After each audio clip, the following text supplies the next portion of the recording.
Well, hello, welcome. This is the wrap up of Vampirella vs. Purgatori, aka issue 5, and it was pretty satisfying. I missed a bunch of stuff when I read issues 1 through 4, so some of the things happening here in issue 5 kind of came out of the blue. Um, but you know what? I'm not going to blame the book. I'm pretty sure that's just me. I'm pretty sure it's just me because I don't know half the cast very well, you know? Like, I have a little knowledge of Vampirella and her mother, and I have like next to no knowledge of Purgatori. Except she's a Chaos Comics character. Like, that's about the extent of my knowledge.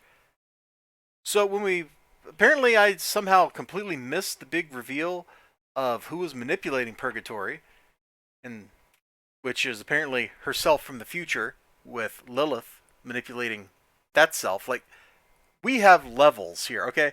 There are levels of manipulation going on. Hold on, this might be worth drawing out. Let me get a fresh piece of paper here on my notepad.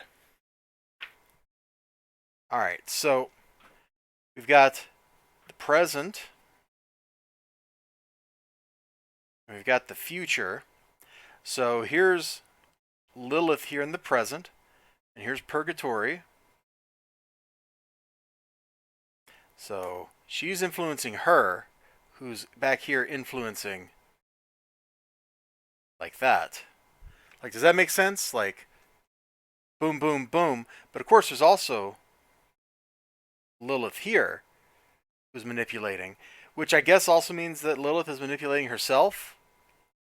But ultimately, all the manipulation piles back onto present-day Purgatori, who's being manipulated.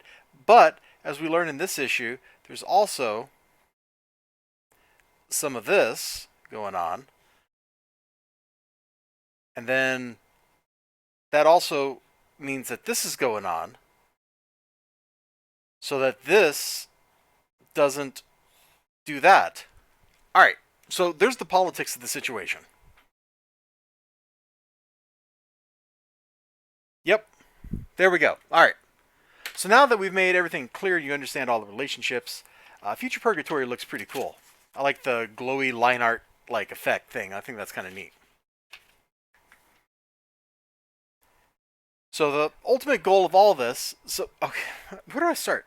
So Lilith's game starts in the past, where she's like, "Yo, I want to mess with my daughter."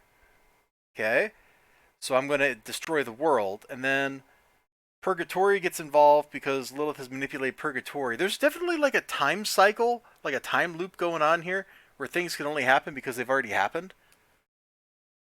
But then, because of stuff Vampirella does, those things couldn't have happened, so that the time cycle can't loop. I don't know. I don't know, man. I don't know. I just live here. Time travel stops making sense after a while. Lots of cool looking stuff. Just some great looking like cosmic-y scenes in this book. The art's nice. Like, the art is definitely pretty cool. I like that panel with the villain there sitting all alone. Of course, the villain knows that her time is coming and that bad things are about to happen.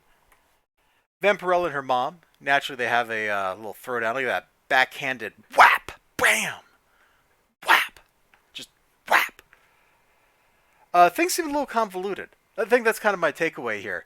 This is not really what I actually expected when I started getting into this. I was just expecting, like, you know what? Actually, I take that back. I don't know what I was expecting with the start of this miniseries, but I know by the time we got to the end here, uh, it got convoluted, kind of crazy. It was a fun ride. I don't really know what's going on, despite having read the whole thing and having had them explain everything that was going on to me.